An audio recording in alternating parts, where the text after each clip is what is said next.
Welcome to the Foundry by Forge College. I'm so glad you're joining me today. Let's just jump right into it, shall we? In our last lesson, Configuring Load Balancers, we laid down all the essential plumbing for our network architecture, right? We got the water flowing perfectly. But here's the thing. You wouldn't build this stunning high-tech house, hook up all those utilities, and then just leave the front door wide open, would you? Obviously not. So today, we're installing the digital locks and the alarm systems for our ENS identities in this explainer on implementing security features for identity management. Here is the architectural blueprint for today. We'll kick things off with a welcome to digital security, move on to locking down your name ownership, and then we'll secure your resolver rules. After that, we'll talk about why you absolutely must trust but always verify, and finally, we'll draw up a safety rollback plan. All right, part one. Welcome to digital security. The clock is ticking to protect your identity. Listen, the exact second an ENS name is registered, it becomes vulnerable. Relying on a single hotkey, that is literally the digital equivalent of leaving your master keys under the front doormat. Anyone who stumbles on them gets full access to your house. No way we're doing that. Instead, we want a hardened setup using a protected multisig address. Think of it like locking your assets deep inside a bank vault, where multiple managers have to turn their keys at the exact same time to open it. Moving on to part two, locking down name ownership. So before we can lock down an ENS name, the smart contracts actually need to know exactly which name we're talking about. Enter the name hash. Now technically this uses canonical iterative kekak 256 logic to transform a human-readable name like example.eth into a cryptographic node hash. Sounds like a total mouthful, right? In plain terms, you can just think of it as the exact digital GPS coordinate for your ENS name. So here's the straightforward three-step logic for our script. First, we compute that name hash.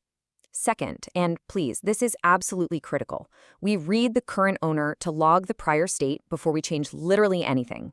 And third, we execute the transfer to our protected custody address. It's safe, it's clean, and it's totally auditable. Okay, part three, securing your resolver rules. So our vault is secure, right? But we still have people coming up and asking for directions to our account. We need to hire a strict security guard for the front desk. And in Web3, that guard is called a resolver. The resolver is simply the smart contract that enforces record logic and maps our ENS names to our actual account addresses. Now, to minimize your attack surface, you really want to use minimal audited implementations. You got to make sure your security guard doesn't have any hidden blind spots. To keep everything locked down tight, we stick to minimal ABI functions. We use setOwner to transfer the owner and restrict who can make updates. We use setResolver to assign our security guard and control the enforcement logic. And then, to point the name to the right place, we use setAddr to ensure an accurate mapping. It's a tight, highly secure loop. Which brings us to part four, trust, but always verify. Time to test the alarms. I really want you to burn this quote into your brain. Always verify changes via independent reads and persist the pre-change state. Seriously. In the world of Web3, blindly trusting that a transaction hash means everything went perfectly is just a recipe for a disaster. I mean, sure, you might have sent a transaction and it might have mined successfully, but did it actually update the state the way you thought it would? You always have to independently verify. And the key to that is implementing minimal monitoring. You need to run post-change checks using independent read-only queries. It's kind of like setting up a tripwire.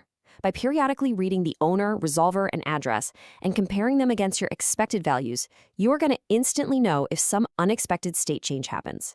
But what if the call is coming from inside the house? What happens if you accidentally transfer ownership to the wrong address? Okay, imagine you just bought a brand new, incredibly expensive sports car. You hop out, you're admiring the paint job, you slam the door, and then you look through the window and realize the keys are sitting right there in the cup holder.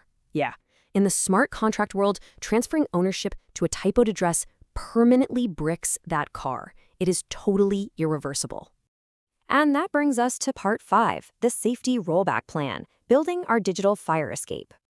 Let's walk through this rollback pattern step by step. Step one, log the prior owner address. We talked about this earlier, remember? Step two, identify a state mismatch using those independent verification reads. Step three, if there is a mismatch, you immediately execute setOwner using that prior address you safely tucked away earlier. A really robust configuration script has to be idempotent, meaning, you can run it multiple times safely without blowing things up, and it should literally always print a rollback hint directly in the console for you.